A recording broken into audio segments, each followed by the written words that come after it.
shy.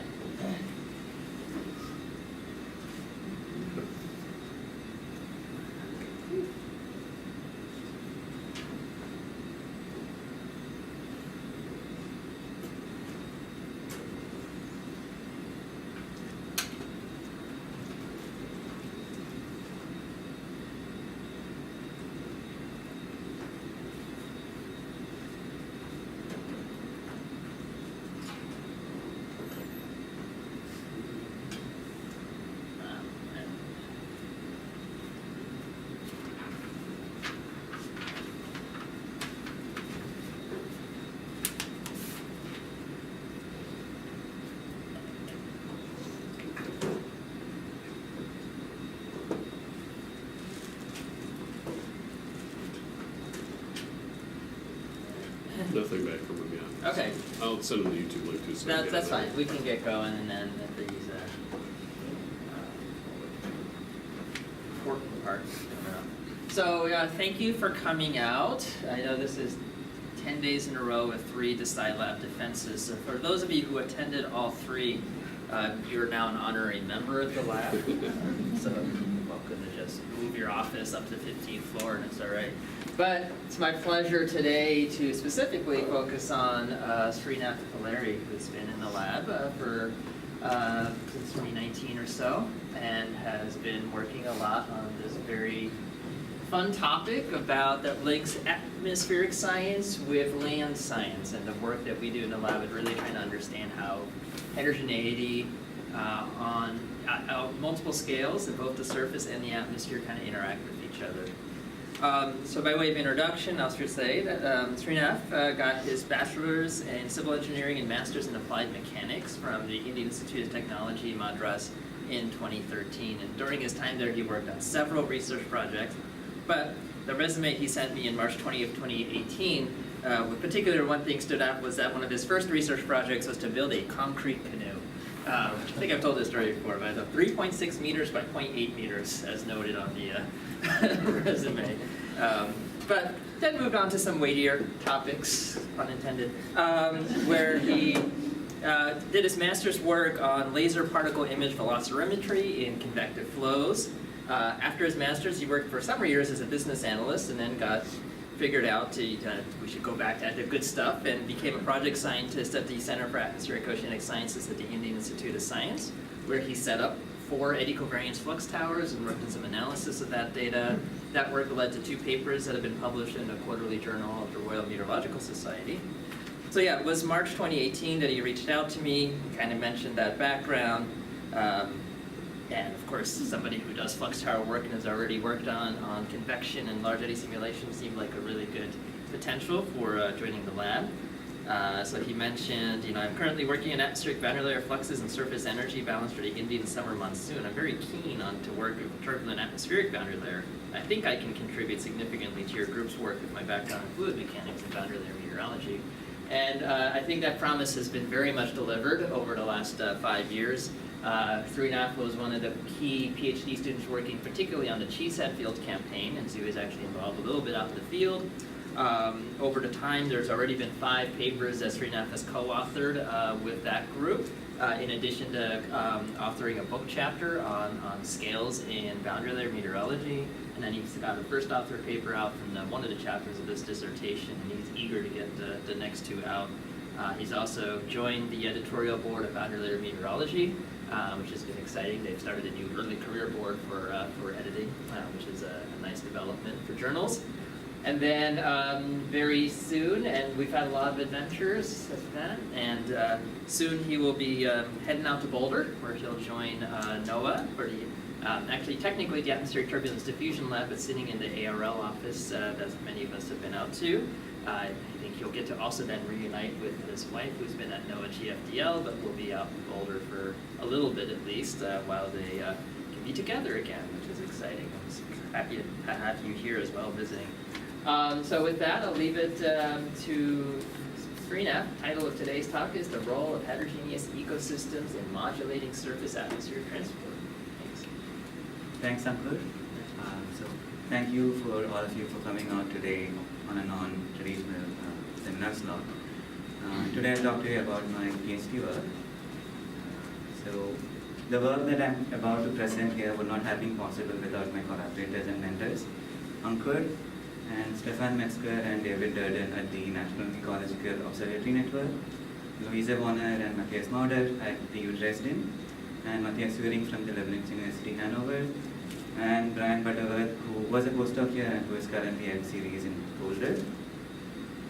So a general outline for today's talk is that I'll start with the motivation on the role of land surface heterogeneity in surface atmosphere transport, and then go on into our experimental design of the CHEESEHEAD field campaign, and then talk about some of the scale resolved measurements of surface fluxes that we did with the Airborne field campaign, and then go on about the large eddy simulations of field experiment days.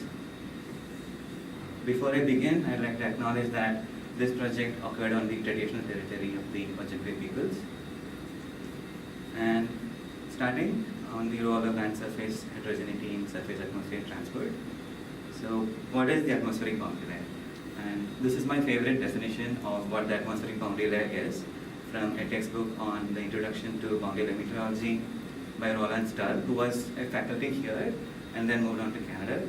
So it's that part of the free atmosphere, that part of the troposphere which is profoundly influenced by surface characteristics and surface fluxes with a very distinct diurnal evolution, where this is a schematic where x-axis is time and y-axis is height.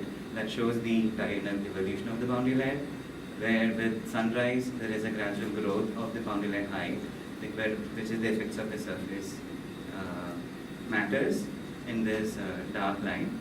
And then the boundary layer grows with incoming surface fluxes as well as entrainment fluxes from the residual layer on top and from the free troposphere.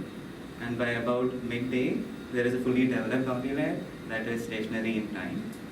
And you can also have cloud development in the fully developed boundary layer. So clouds are essentially a boundary layer phenomenon. And by sunset, the surface forcings are switched off, and there is a rapid collapse of the boundary layer, where the previous day's boundary layer would remain as the residual layer, and there would also be a stable boundary layer near the surface that is driven by near surface cooling. And then the same cycle repeats again the next day with sunrise, where that day's boundary layer would grow into this stable boundary layer, as well as the residual layer, which would be the lingering effects of the previous day's boundary layer. So that's essentially the diurnal evolution that we are looking at. And what you see here on the left side is a schematic of actual observed aerosol backscattered LiDAR time series profiles, where you can see the stable nocturnal boundary layer before sunrise, and then the growth of the daytime boundary layer with entrainment fluxes from top and near surface forcings also.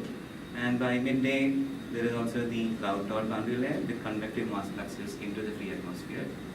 So essentially, the atmospheric boundary layer acts as a very strong intermediary for the exchange of mass, momentum, and heat fluxes from the biosphere into the atmosphere, and strongly modulates our ambient weather and all the weather patterns. And in this atmospheric boundary layer, the primary transport mechanism is atmospheric turbulence. And here in this schematic, this shows a spectrum of atmospheric turbulence, which is on the y-axis the power spectra, the energy content, and x-axis the range of length scales. So in the boundary layer, most of the energy is contained in really large eddies that scale at about the same length scale as the boundary layer height. So this is the scale at which energy is being input into the boundary layer. And then from these really large eddies, there is a cascade of energy into really smaller scales without any loss. So there is no loss happening between in this range of eddy motions, and they are hence called an inertial subrange, where there is just a transfer of energy from the larger to the smaller scales, and then this energy is dissipated in the really small scales that are like really small, about centimeters and millimeters of length scales. So this is a conceptual, this schematic and this conceptual idea, this concept is important to understand length scales and transfers in the boundary layer, and we'll come back to this idea throughout the talk. So conventionally, the surface atmospheric fluxes are measured using tower mounted setups, as shown in this schematic here. where one measures really high resolution time series of vertical wind and any scalar of interest like temperature, moisture, or CO2 or any other scalars. And then this turbulent exchange can be measured as an eddy flux as a covariance of vertical wind and that scalar of interest. However, these tower measurements would involve a lot of assumptions and careful treatment of experimental conditions, such as that turbulence is well developed and statistically stationary for your averaging times for these covariance measurements, and you also have to assume that your averaging times measure almost all the energy containing eddies within those times. Even then, the measurement setups would be limited by tower footprints. By footprints, we mean what is in tower's vicinity, what the tower kind of sees, which is shown by this schematic here, where there are 3 measurement heights, and these bell-shaped volumes depict the tower footprints, which is dependent on the measurement height from the surface as well as the wind direction. And as you can see here, this also assumes that what the tower sees is representative of the landscape, like what you are measuring at a stationary point in space is representative of what is the landscape level flux transport. So that is seldom the case, where the land surface is heterogeneous at multiple scales owing to spatial properties, spatial variability in multiple properties, as shown here in this figure at the bottom. This shows the drone measured surface temperature on the left hand side and canopy height on the right hand side around just one tower site during the CHEESEHEAD field experiment. As you can see here, there are variations of properties at smaller and larger scales in both of these, and they don't all co-vary simultaneously necessarily. So this and the atmospheric responses to this heterogeneity scale of the land surface is also scale dependent. Here is a conceptual figure, a schematic that shows how is this generally treated in boundary layer meteorology. So the x-axis here, there's a lot going on here, but I'll just point you into the relevant stuff over here. So the x-axis shows the different scales of heterogeneity, and y-axis shows height. For really small scale heterogeneities, for microscale heterogeneities, which are really small compared to, let's say, the boundary layer height, one can assume that the thermal or roughness effects of these heterogeneities would get blended with height, like they're really small and won't perturb the flow as much. And then for really larger scale heterogeneities, which are essentially 10 or 15 times larger than the boundary layer height, one can assume that the boundary layer would be in equilibrium with the land surface, and then go on with general approaches of modeling boundary layer transport over a homogeneous land surface. However, for heterogeneities that are in the mesoscale, that are like maybe once or a couple of times the boundary layer height, the measurement and modeling of boundary layer transport is not so simple, and the formal analysis would be complicated, and has been an ongoing area of research in boundary layer meteorology since late 90s and early 2000s. So this figure is from a paper by Larry Mard, who did his PhD here with Professor John Yap, and went on to work a lot in boundary layer meteorology, boundary layer transport over heterogeneous surfaces. Apparently he defended 50 years ago, 1973.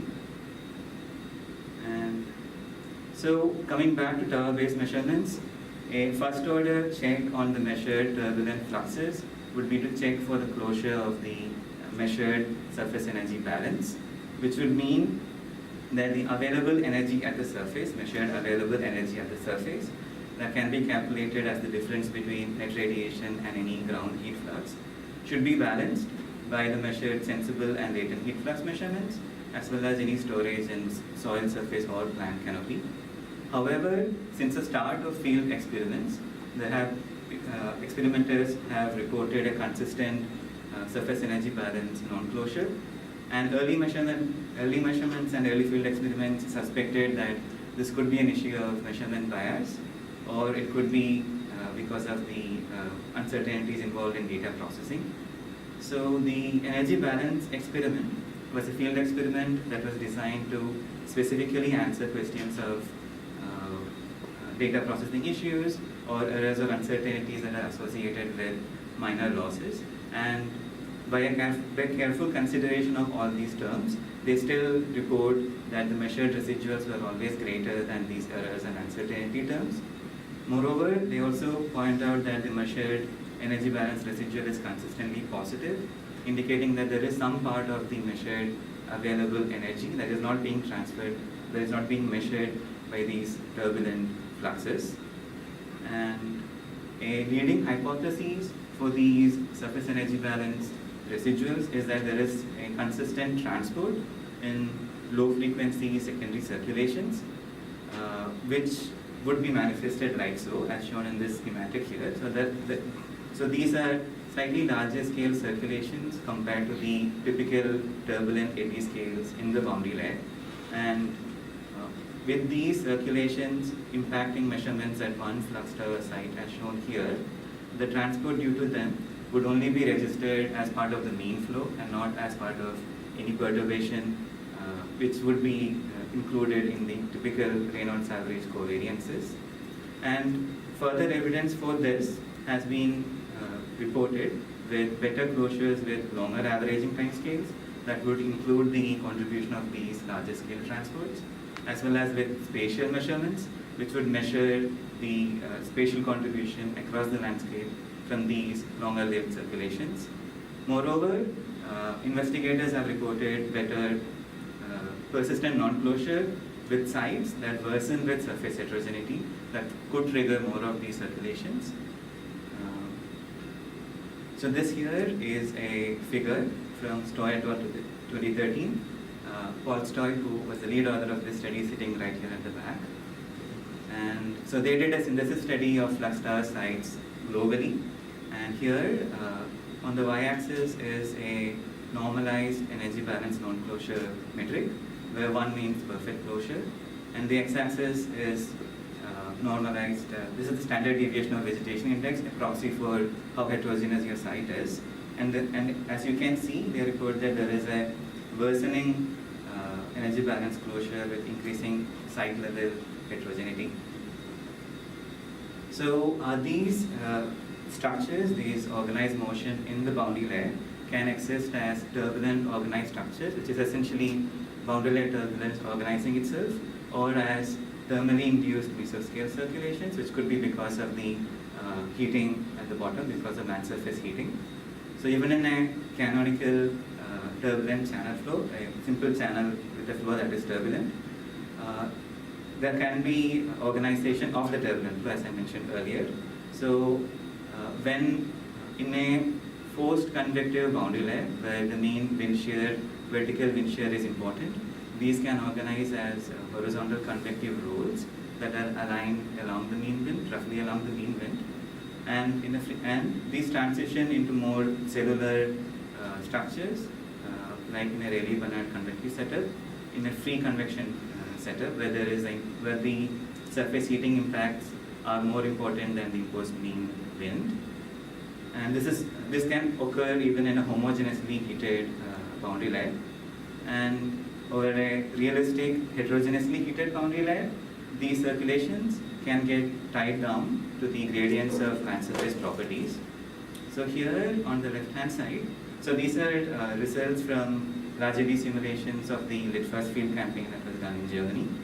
And what you see here on the left-hand side are isosurfaces of heterogeneity-induced vertical wind, essentially the vertical transport, vertical circulation because of land surface heterogeneity, where red colors indicate updrafts and blue colors indicate downdrafts.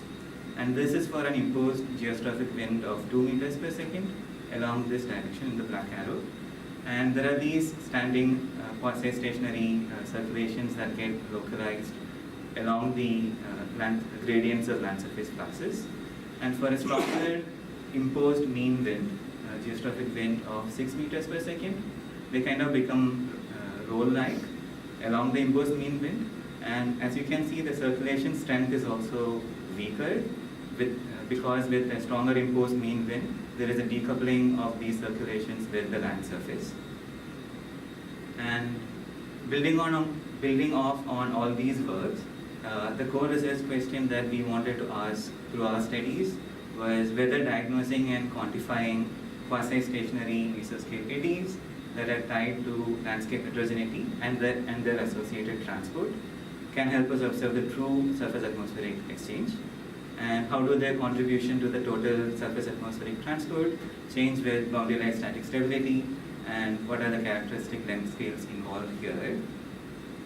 So that would need spatial and scale resolving measurements and methods that can see the landscape level transport. And that was the idea behind the design of the CHEESEHEAD field experiment, which stands for the Chequamegon Heterogeneous Ecosystem Energy Balance Study, enabled by a high-density extensive array of detectors. Here the idea was to intensively sample and scale the land surface properties and the boundary layer response to it over a 10 by 10 kilometer heterogeneous domain in northern Wisconsin from June to October of 2019. So the spatial extent of the study as well as the time duration of the study would help us sample the spatial heterogeneity associated with this forested domain, as well as the seasonal shift of the land surface energy balance as the study domain shifts from a more late summer landscape to a more early fall landscape. So there were multiple observations that were done using a suite of measurement techniques and platforms at varying temporal and spatial scales. And this is a schematic that shows all the measurement platforms and techniques that were used, including ground-based tower measurements with a network of 19 flux towers, as well as LiDAR and airborne measurements of profiles and fluxes. And these observations were meant to go hand in hand with numerical modeling approaches such as large eddy simulations and machine learning based scaling approaches. And for my PhD work, I looked at the airborne eddy covariance data measurements and large eddy simulations of the field campaign. So now I'll first discuss what we see from the scale resolve measurements of surface fluxes as part of the airborne measurement campaign. And the research question that we wanted to address here was, how do spatial scales of surface atmospheric fluxes vary over heterogeneous surfaces? During the field experiment, airborne turbulence data was collected by the University of Wyoming King Air research aircraft, and King Air performed transects, linear transects across the study domain during the intensive observation periods of the field experiment. So there were 3 intensive observation periods for 1 week each in July, August, and September, when all the available field tech were deployed simultaneously. And the King Air did transects, 2 examples of which are shown here at the bottom, based on the prevailing wind direction, for a northerly wind like so, and for a southwesterly wind like so. Here, this green box is the core CHEESEHEAD 10 by 10 kilometer study domain, and these yellow dots are the flux tower sites, the CHEESEHEAD flux tower sites. And for each IOP, the King Air flew linear transects at 100 meters and 400 meters above ground level, which are shown here in blue lines for the 100 meter transects and red lines for the 400 meter transects. And for this study, we looked at data from the 100 meter above ground level transects. And to study, to actually spatially localize contributions from different scales, as well as to have an idea about the scale resolved and spatially resolved contributions from the fluxes, we employed wavelet transforms. And to illustrate what wavelets can do, the information that they can provide, this is an example where on the bottom left is a synthetic signal with 3 different powers, 3 different frequencies at 3 different locations.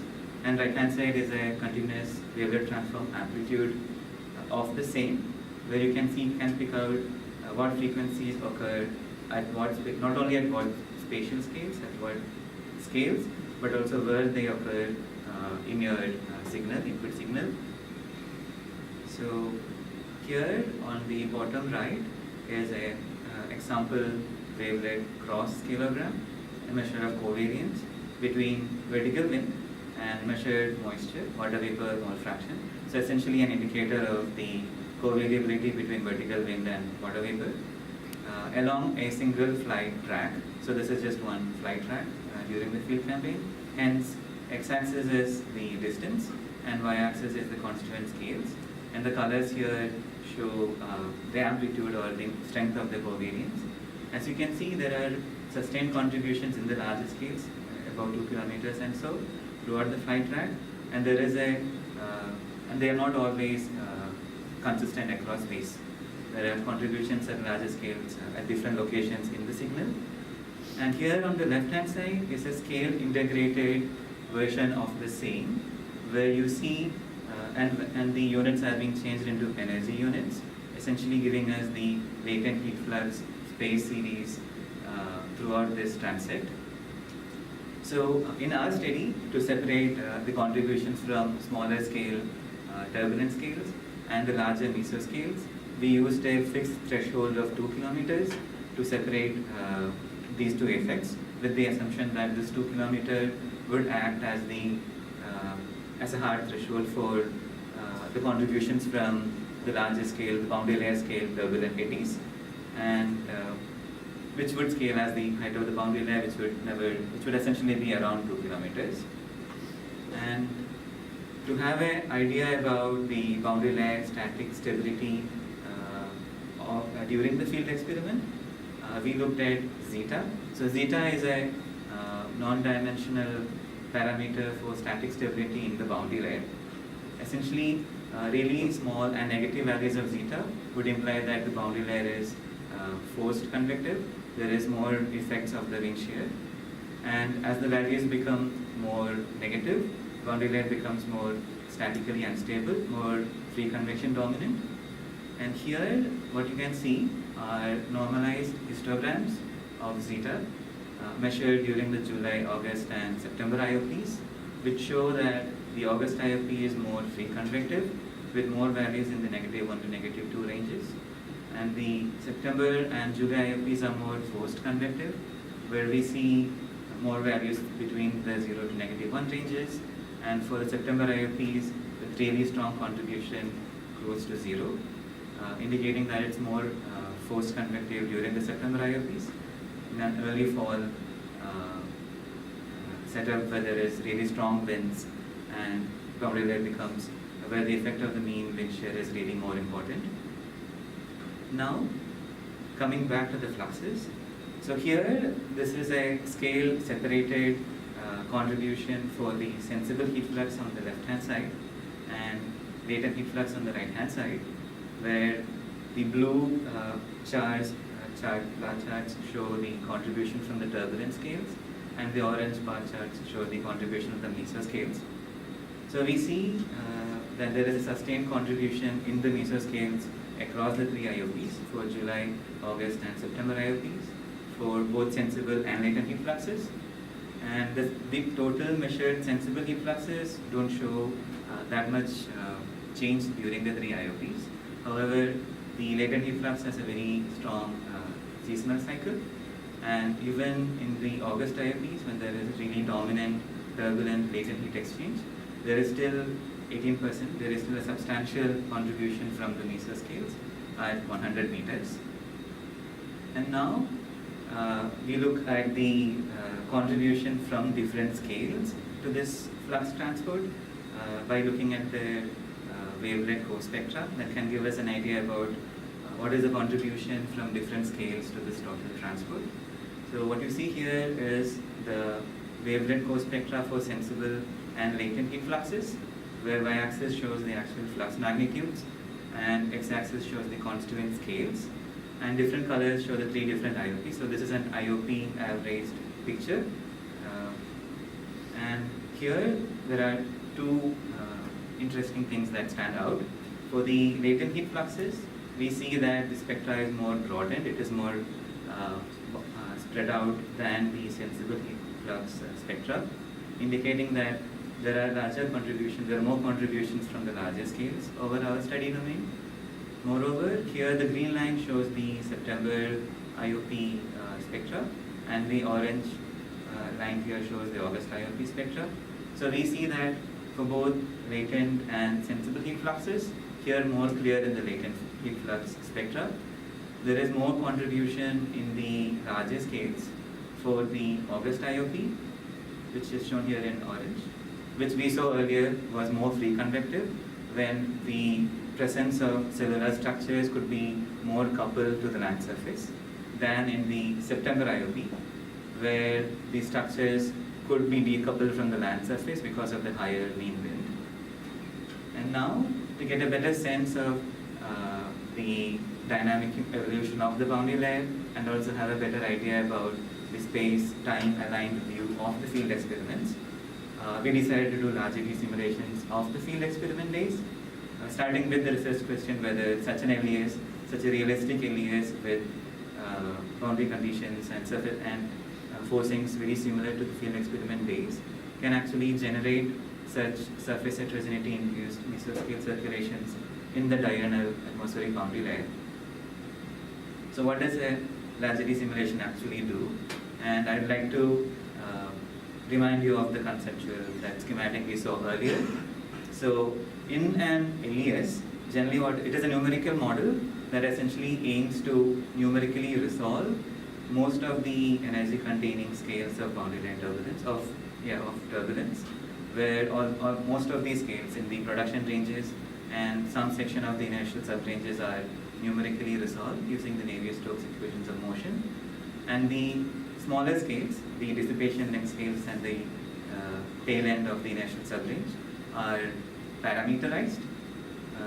So essentially here on the right hand side is a schematic that shows how this is generally done for all these larger scale eddies, larger scale circulations in black are numerically solved on a grid, and the really small eddies shown in red are parameterized with the idea that they are space and time invariant, like all over the grid the properties are the same. And this is a popular tool to study fluxes and turbulence where the range of scales are really large, like the atmospheric boundary layers. So for our study, we decided to use the LES code PALM, which stands for Parallelized Atmospheric LES Model, that is developed and maintained at the Leibniz University, Hanover.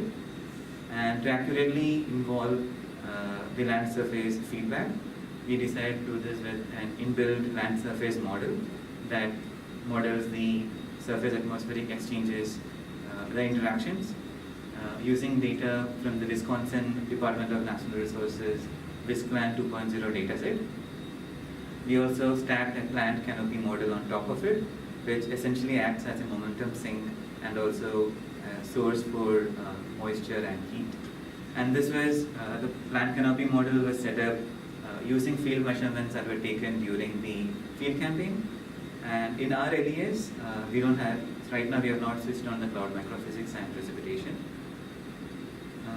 We wanted to do diurnal simulations for 2 days in late summer. August 22nd and 23rd were chosen to simulate the convective boundary layer during a free convective setup. And we decided to do 2 days in early fall, September 24th and 25th, when there would be a forced convective setup. And to accurately capture the diurnal evolution of the boundary layer and the larger scale forcings during the field experiment days, we had lateral boundary conditions from the NSERP HRR reanalysis data product over the study domain. And we had a nested setup with 3 nested domains for the simulation, shown here on the right hand side. So this, what you see here, is the outermost parent domain with horizontal extent of about 49 by 52 kilometers. And this one is the innermost child domain with a horizontal extent of 27 by 30 kilometers,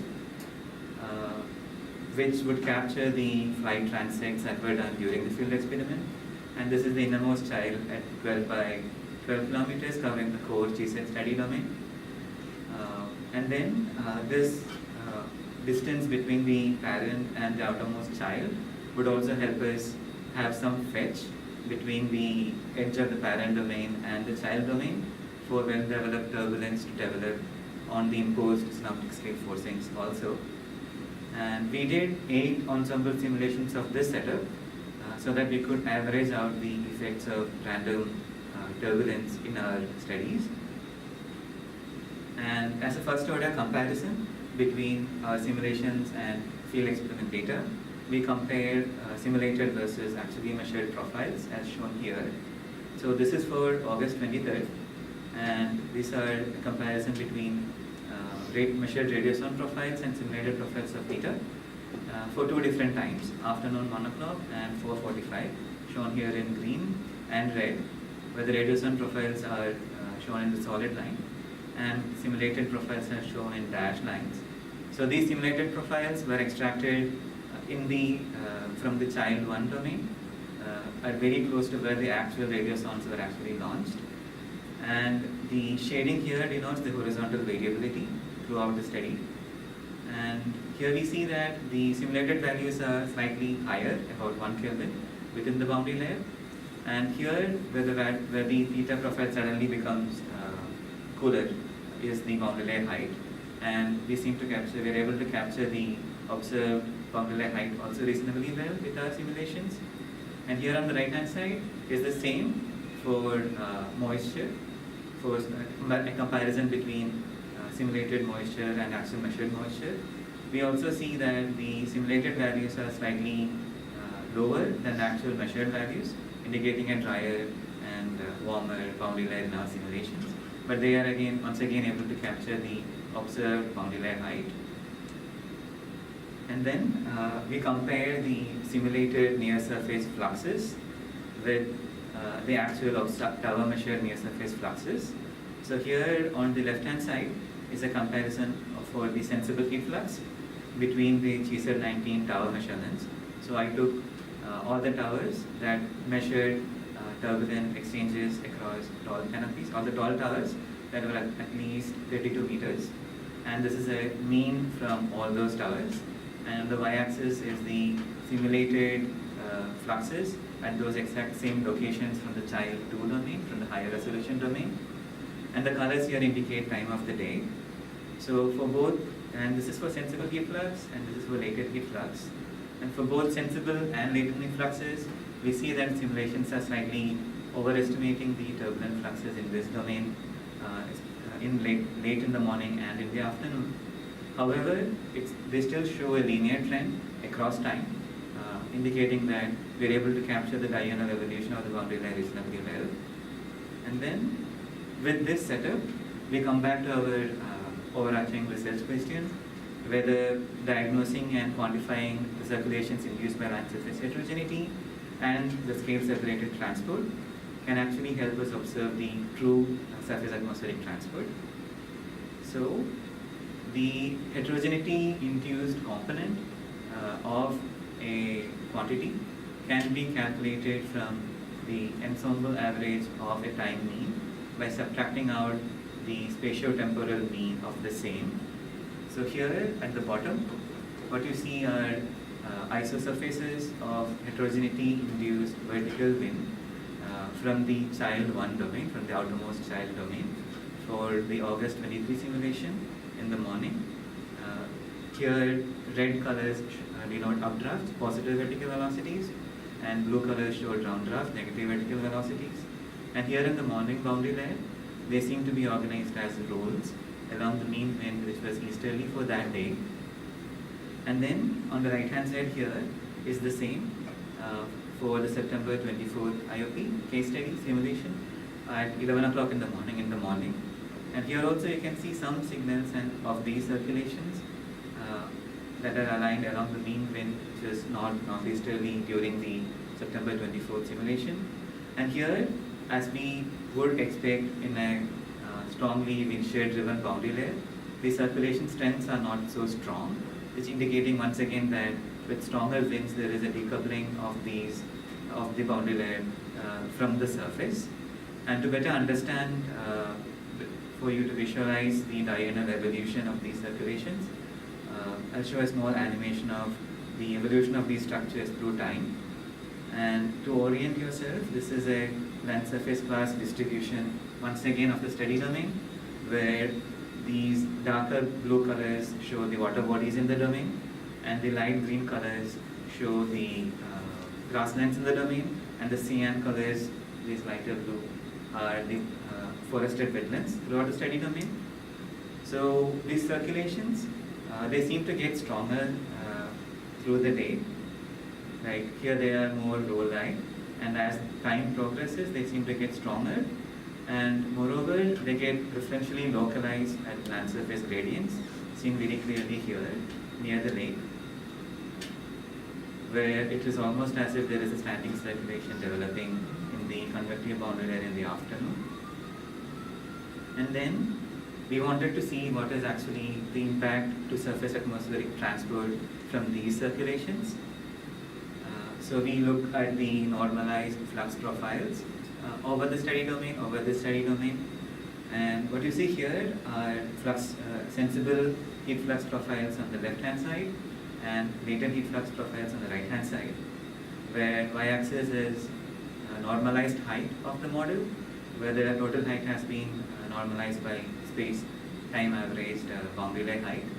And then the x-axis is normalized fluxes, magnitude of the fluxes, where the total flux magnitudes are normalized by the total fluxes at 60 meters height. So I took 60 meters to be higher above the canopy and where most of the motions are fully resolved.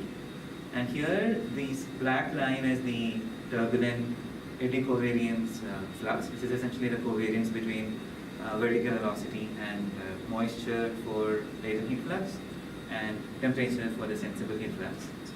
And here this blue line is what is generally called as a dispersive flux. So this is calculated as the spatial covariance of time means, essentially the mean vertical wind over the spatial domain and the mean moisture over the spatial domain. And what is the spatial covariance over this study domain, indicating a contribution from organized motions in the boundary layer. And this red dotted line is what is the contribution from the heterogeneity induced structures that we saw earlier in the previous two slides. So here we see, especially for the latent heat fluxes, there is a strong contribution from the larger scale organized motions, as we saw earlier from the spectra in the aircraft measurements.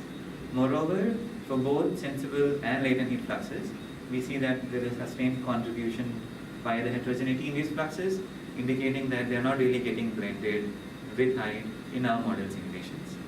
And to explore this further, we wanted to see what are the length scales of importance in these heterogeneity induced flux transport. So for that, first we started out by looking at what are the dominant length scales in our simulated surface. So here, for a surface temperature and moisture fields, I looked at what are the length scales with maximum spectral power over the just for September 20, just for August 23rd, just for the convective boundary layer. And here, so these are the length scales for surface moisture with the maximum spectral power during the course of the day, shown here in blue, and for surface temperature shown here in red. So the moisture timescale seemed to be almost constant in the afternoon at about 5 kilometers, and the temperature length scales are almost at 4,400 meters throughout the day. So then I wanted to see what is the relationship of the length scales involved in heterogeneity induced flux transport to these length scales as well as the boundary layer height. So that was done by calculating the co-spectra, the covariance between a heterogeneity induced vertical wind and heterogeneity induced moisture structures. So we calculated this a two-dimensional Fourier spectra, co-spectra of these two fields from the three-dimensional model simulations at each model vertical height. So these were calculated, a 2D co-spectra was calculated at each model vertical height, and then they were radially integrated to get a one-dimensional spectra. And this one-dimensional spectra was then normalized by the total spectral power at every vertical height to pick out what are the scales with maximum power, what are the dominant scales at each height. So essentially here what you see is normalized height on the y-axis, where the height is normalized by a space-time mean of boundary layer height, and wavelengths on the x-axis that are normalized by boundary layer height. And the colors here show normalized co-spectral power with heterogeneity-induced vertical wind and heterogeneity-induced moisture. So this is like I am collapsing the three-dimensional heterogeneity-induced moisture flux into a 2D plot, which is where the y-axis is height and x-axis are the constituent scales, and looking at what are the dominant scales of transport for these structures. And here, this black line is the temperature length scale that we saw from the previous plot, and this blue line is the moisture line that length scale that we saw from the previous plot. And this is for morning 11 at August 23rd. And we see that the surface upward transport is dominated by length scales around 3 times the boundary layer height, and they reach upwards to about 80% of the boundary layer height. And the entrainment fluxes are dominated by even larger scale wavelengths that scale as around 5 times the boundary layer height. And these are still smaller than the length scales of surface heterogeneity at 11 in the morning. And then later in the afternoon at 2 o'clock, we see that these two length scales, the surface upward transport as well as the entrainment transport, kind of come together at about 3 times the boundary layer height. And also they are about the same order of magnitude as the surface length scales, shown here in these two solid lines, essentially indicating that in the afternoon convective boundary layer, when free convection gets stronger, there is a stronger coupling between the surface and the atmosphere, and that mediates the evolution, or that mediates the transport in these heterogeneity-induced fluxes.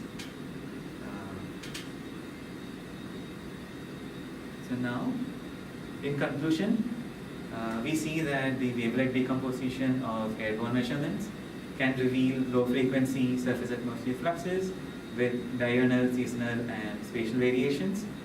And we find that large eddy simulations initialized with real-world surface heterogeneity could develop mesoscale circulations and similar patterns as observations. Moreover, diagnosing and quantifying contributions from these low-frequency boundary layer circulations could help us with observing the total surface atmospheric transport. We see that heterogeneity-induced fluxes persist throughout the boundary layer in our case studies, and we also see that these structures, the heterogeneity-induced structures with the most power, scale roughly of the same order of magnitude as the surface heterogeneity scales in the convective boundary layer that scale as 3 times the boundary layer height in our simulations. And our study here supports ongoing parametric surface energy balance closure corrections, work on ongoing parametric surface energy balance closure corrections by our collaborators that aim to parameterize this energy balance non-closure due to dispersive flux transport as functions of boundary layer static stability, boundary layer height, and length scales of surface heterogeneity.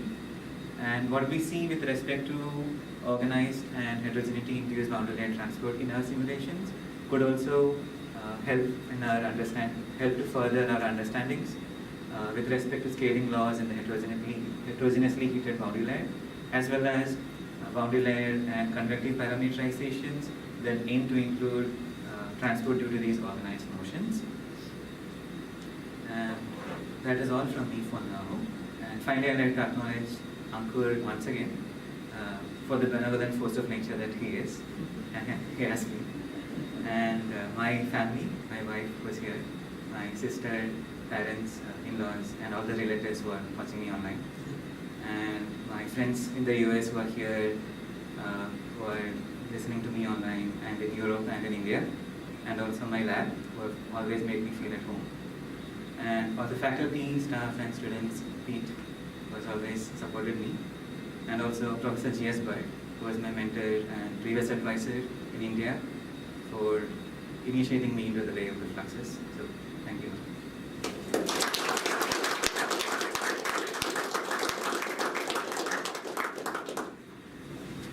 Well, time for questions.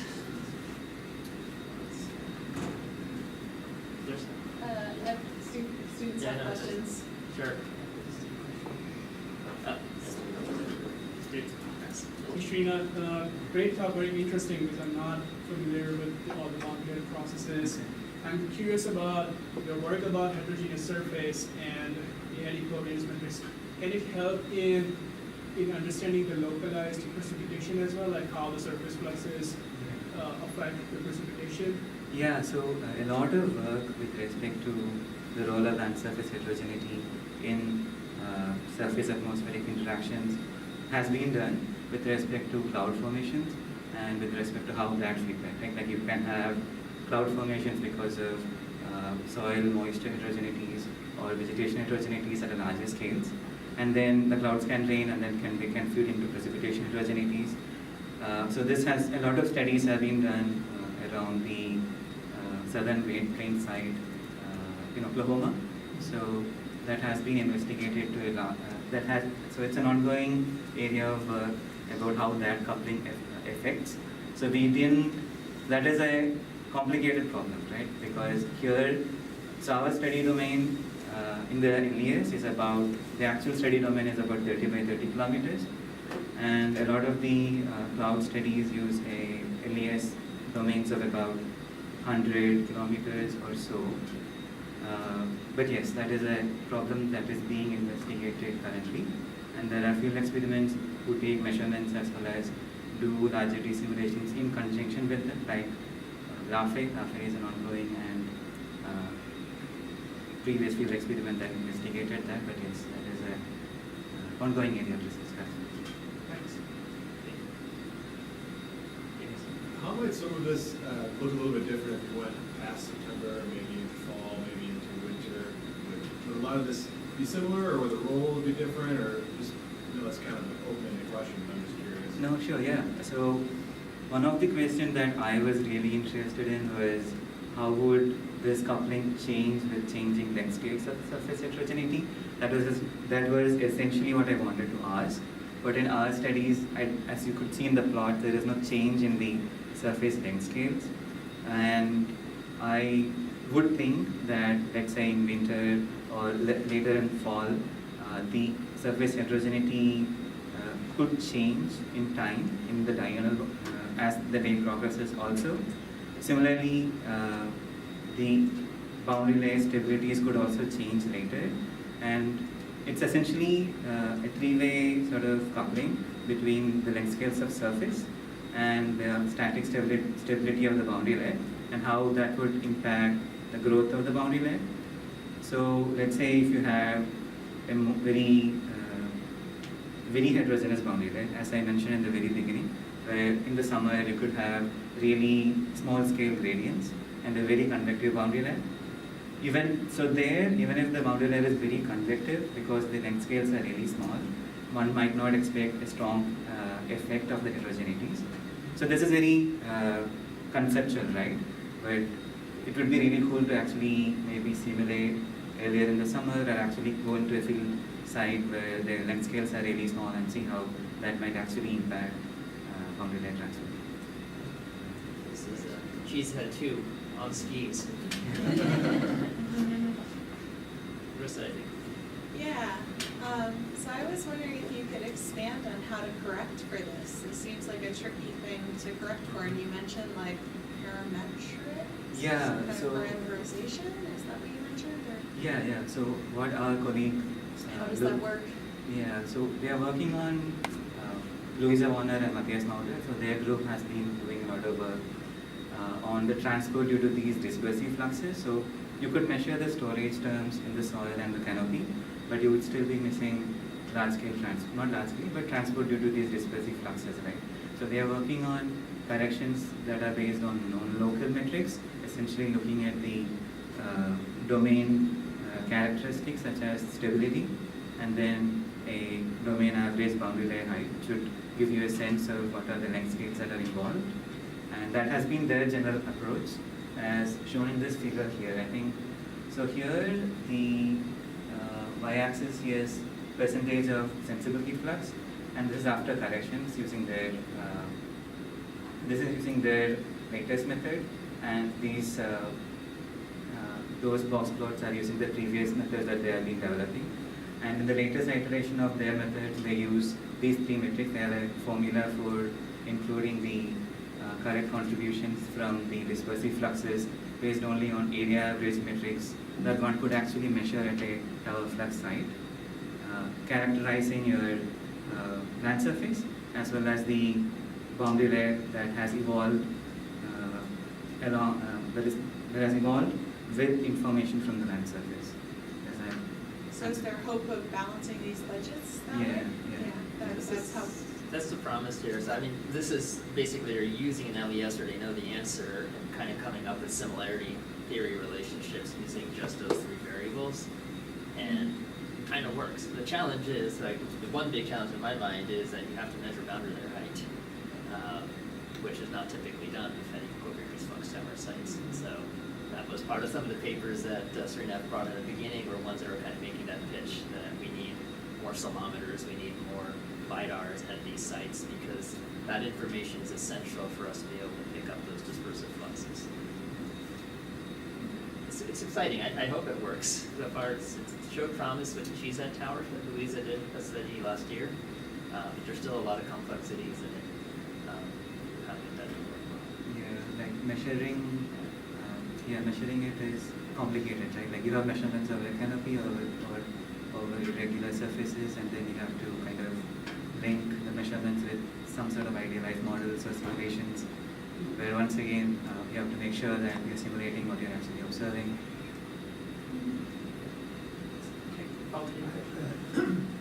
Sorry, the same question as Melissa. Yes.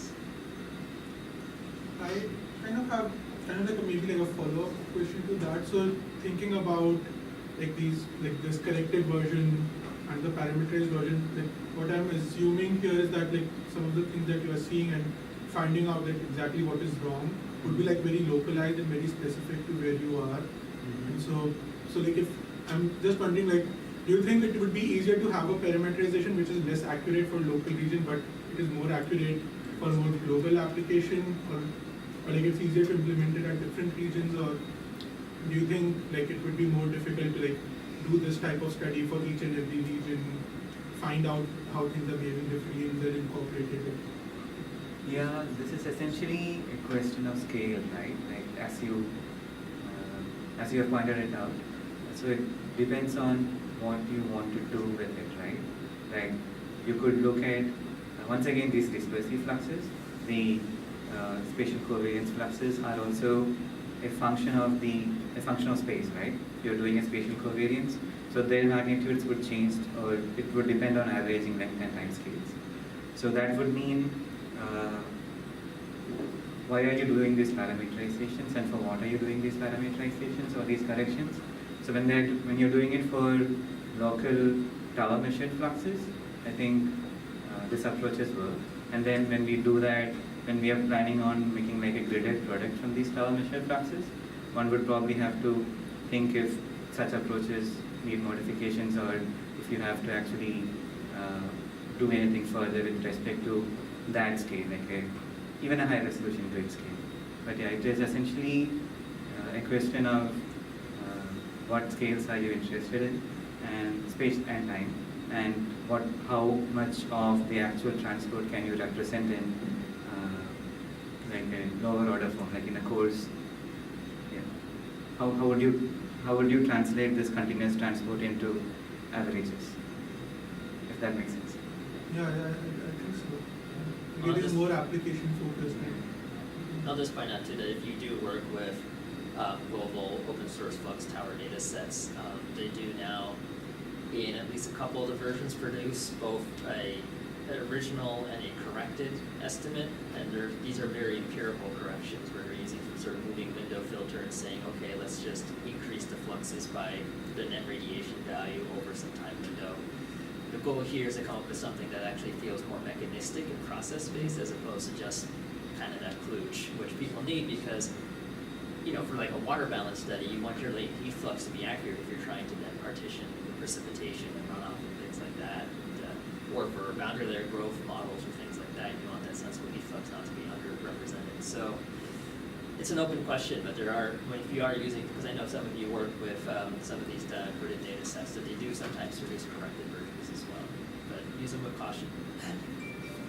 We'll take one more question, or Pete? John Young had a question online. He said, can this kind of study be extended to the cumulus top boundary layer? Yep, that is something that would be very interesting and would need a lot of work, but that would be very interesting to do. Because clouds would once again, as I mentioned earlier, not only precipitation, but it would also include really different scales of heterogeneity with cloud shading and such. That would be interesting to model and see how. People either include effects of clouds or land surface heterogeneities. I don't think the modeling has reached that kind of. They've just started now, where they include a realistic surface as well as clouds. So that should be there. It'd be interesting to see that. Half of you in this room probably were pretty deflated when you saw the no clouds in the LES. But yes, it is a real challenge. That said, if anyone wants to play with this LES data, we have 7 16 terabyte disks full of LES output that you're welcome to, if you want to explore some of these questions further in depth, we'd be happy to give you access to. Let's give Sreenath another hand.